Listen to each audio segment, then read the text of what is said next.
Hi guys, clips like this really grind my gears because it's about people, politicians and commentators complaining about the consequences of their actions. Now, this is nothing to do with Putin or Trump. It's about shoplifting. Have a listen to this. If I was going in to shoplift and I came to a store and you were standing at the door welcoming you, greeted me, that would diffuse the whole situation. Oh, yeah. Amy, please come in. Take whatever you like.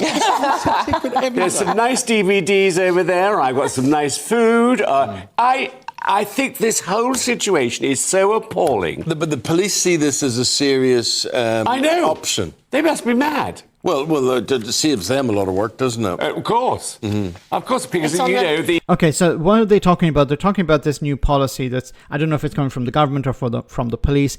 Retail staff told to meet and greet customers to cut shoplifting. Now, why would they be suggested to do this? Well, in a way that if you get into people's faces, if you look at them in the eye, they may be less likely to shoplift because normally they have their head down and they're, covering their face so that they're not seen. But retail outlets are desperate at the moment. They're trying to stop people from shoplifting. They're putting security tags on food. This is a consequence of austerity.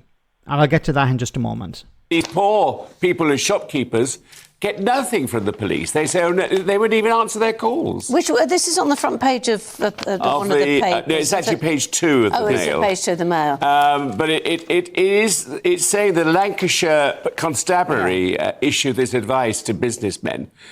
Business people saying, that this is the way, is to greet them. Oh, there were three... And also there was the other story just the other day saying to shopkeepers, put anything that's really expensive towards the back of the store. Yeah. Oh. Well, I was in a shop the other day and 2 blokes bundled in and everybody stopped what they were doing and they charged right to the back of the store and stole all the steaks. They just scraped them all out, put them into bags and rushed off.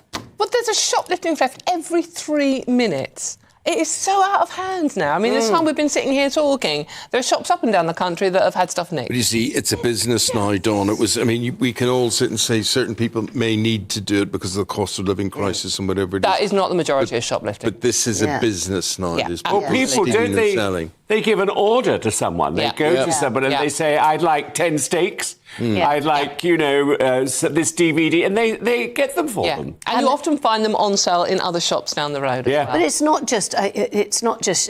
not just shoplifting though, because of the fact that everybody gets away with everything now.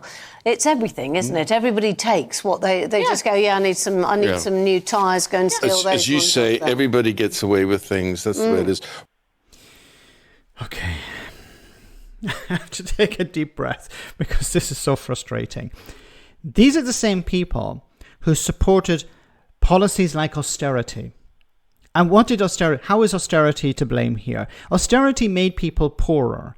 If people are poorer, they're not able to afford more expensive stuff. So in some cases, as was pointed out in this clip, people are putting in orders for stolen items. Can you steal some steaks for me, or steal some food for me, or steal some X, Y, and Z for me? And people are doing that because they're desperate, because it's cheaper to buy stolen goods than to buy the goods yourself. That's because of the cost of living crisis that has been exacerbated by the Conservatives when they were in power. Austerity also meant cuts to public services, so more and more people are desperate. Cost of living, more and more people are relying on food banks. Food banks should not exist. It's a sign of a failed government if food banks exist. When it comes to other cuts to public services like policing, the Conservatives refuse to hire sufficient numbers of police officers. So if there are fewer police officers doing more work and there is more crime, the pressure on them is greater. And of course, as I've mentioned before and other people have mentioned, it's expensive to carry out investigations. So in many cases, the police force are saying, look, we don't have the resources to investigate petty crime like this, shoplifting. We don't have the resources. So if the police are not able to do their job because they're underfunded or they're understaffed, and the public know that, well, there's a good chance if I go into a supermarket and steal something, there won't be any consequences, I won't be punished under the law, then more people will do it. And then if you also have a cost of living crisis where not the individuals themselves are going in to steal stuff, but they're putting in orders for stuff to be stolen, then this is going to get worse and worse. Now, what's so frustrating, once again, is politicians on the right and their supporters in the media were cheering this stuff on back in the early 2010s. They were supporting, yeah, we need to have more austerity. We need to cut public services. Some of them are still talking about the government is too big. There's too much public spending. It needs to be cut back. So they want more austerity. They want to see more of this. They want to see an absolute collapse in society. A total and utter collapse. Because that's what you're going to see if the police are not resourced sufficiently and ordinary people are not able to get by. Like 40%, over 40% of people on universal credit are working. Universal credit is supposed to be there to help people who are not working.